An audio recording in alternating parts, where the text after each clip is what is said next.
बहुत ही चिंताजनक विषय है कि जिस पॉलिसी को लागू किया जाता है और उसके बारे में किसी भी प्रकार से कोई प्रतिक्रिया धरातल पर नहीं है और प्रतिक्रिया यहाँ सदन के अंदर भी नहीं है, क्योंकि दोनों मंत्री गायब हैं।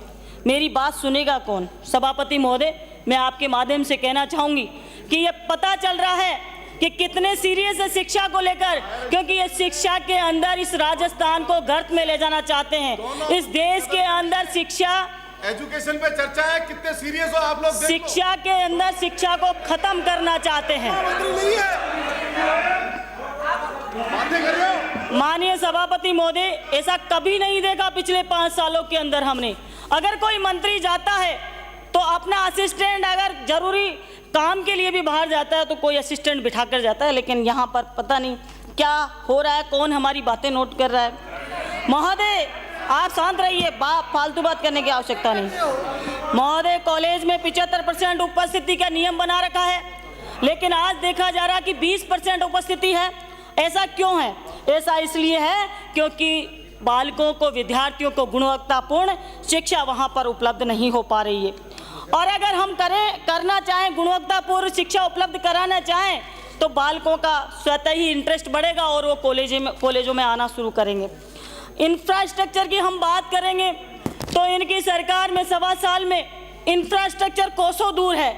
ये हमारी सरकार के अंदर कॉलेज खोले गए, बिल्डिंगें बनाई गई, हर ब्लॉक के अंदर कॉलेज खोले गए, उनका फीता काटने का काम इन लोगों ने किया और उन कॉलेजों के अंदर एक कील तक नहीं लगाई। मेरी विधानसभा के अंदर भी 4 कॉलेज हैं, उनके अंदर इन्होंने ऑनलाइन उद्घाटन करने का काम किया, क्योंकि ये चाहते हैं, इनकी संकीर्ण मानसिकता है और ये तो चाहते हैं, जैसा कि इनके बड़े नेता कहते हैं कि पकोड़े तलिए, तो पकोड़े तलने का काम ये युवाओं को देना चाहते हैं। अध्यक्ष सभापति महोदय, राजस्थान के अंदर कुल 623 सरकारी कॉलेज हैं और ये डबल करने का धन्यवाद मैं माननीय अशोक गहलोत जी को देना चाहूँगी, जिन्होंने इन सरकारी कॉलेजों को डबल किया और विश्वविद्यालयों के अंदर बिल्डिंग भी साथ के साथ में बिल्डिंग खड़ी करने का काम किया। मैं कहना चाहूँगी उनमें सरकार को चाहिए कि पुस्तकालय का निर्माण करे, फर्नीचर और पुस्तकें उपलब्ध कराए और गुणवत्तापूर्ण उच्च शिक्षा को सुधार किया जाए ताकि बालक उसके अंदर कुछ शिक्षा ग्रहण कर सके। मैं बात करना चाहूँगी कि आरक्षण पर डाका किस तरीके से इन्होंने डाला। हमारी सरकार द्वारा 2000 प्रोफेसरों की भर्ती निकाली गई, उनकी तुलना में इस सरकार ने मात्र 575 प्रोफेसरों की भर्ती निकाली, जिसमें SC ST के आरक्षण पर खुलेआम डाका डाला गया। डाका डालने का इन लोगों ने काम किया।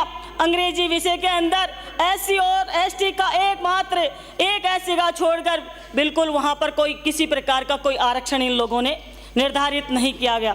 किस दिशा के अंदर ले जाना चाहते हैं? बहुत सारे SC ST के विधायक सत्ता पक्ष के अंदर भी है और मेरा रिकॉर्ड उठाकर देखिए पिछले 5 सालों का, जब कहीं पर भी पिछड़े और गरीब लोगों के ऊपर आंच आती थी तो सत्ता पक्ष के अंदर भी बात करती थी। आज इनके मुंह बंद है। मैं कहना चाहूँगी इनको बोलना चाहिए, जिन्हें आरक्षण से, जिस संविधान की वजह से यहाँ इस सदन में आए हैं, इनको उसकी रक्षा के लिए और अपने अधिकारों के लिए बात करनी चाहिए।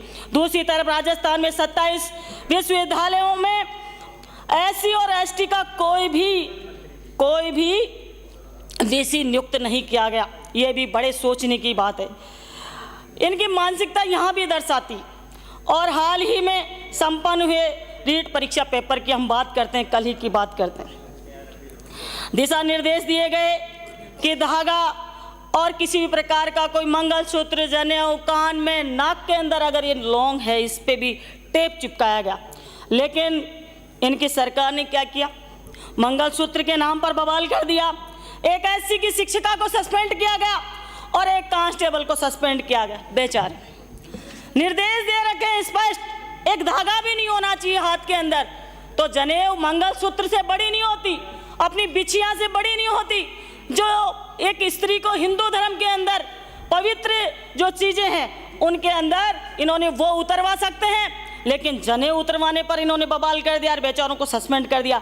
मेरी सरकार से मांग है कि तुरंत प्रभाव से दोनों कर्तव्यनिष्ठ कर्मचारियों को, जिन्होंने अपनी ड्यूटी ईमानदारी से निभाई, उन कर्मचारियों को निलंबन उनका रद्द किया जाए और जो कलेक्टर ने कार्रवाई की उस पर कार्रवाई की जाए सरकार के द्वारा, क्योंकि पिछड़ों का साथ देना ही हमारा धर्म है। इस सदन के अंदर इस सरकार का प्रथम कर्तव्य है। मेरी विधानसभा में कुल 4 कॉलेज हैं, मित्रपुरा, बोली और सुकार व बामनवास। 3 तो पिछली बार मैंने ही खुलवाए। उनमें प्रोफेसरों में कुल 40 पद स्वीकृत हैं। वर्तमान में मात्र 7 पद भरे हुए, बाकी सारे के सारे खाली हैं। एक पद के विरुद्ध 10-10 यहाँ आयुक्तालय में प्रतिनियुक्ति पर लगे हुए हैं। ग्रामीणों में गांव के बालक पढ़ाई से वंचित है और यहाँ पर प्रतिनियुक्ति पर सेटिंग से सारे प्रोफेसरों को यहाँ पर बिठा रखा है। तो पढ़ाई का संकट बालकों पर पड़ रहा है, लेकिन सरकार को ये भी नहीं दिख रहा।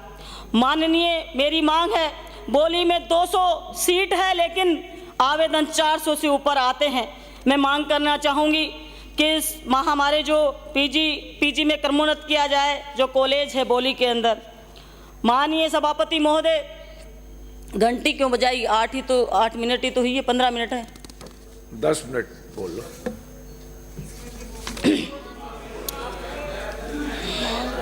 हमारी सरकार में 5 साल में 310 कॉलेज खोले गए, हर ब्लॉक के अंदर एक कॉलेज खोला गया। मैं कहना चाहूँगी कि जिस तरीके से प्रतिशत इनका था शिक्षा में, हमारा प्रतिशत बढ़ा और उसी का परिणाम है कि आज सारे के सारे कॉलेज चल रहे हैं। और मैं एक और बात करना चाहूँगी,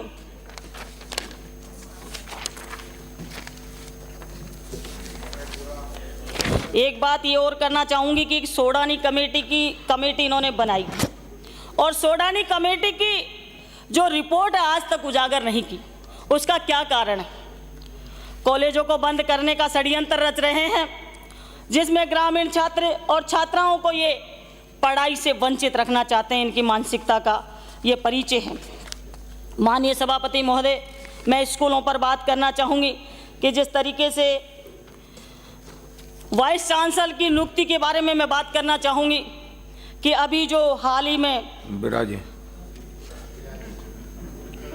श्रीमती दीप्ति किरण महेश्वरी 15 मिनट थे मेरे, 10 मिनट मैंने 15 मिनट देखे हैं इसके अंदर।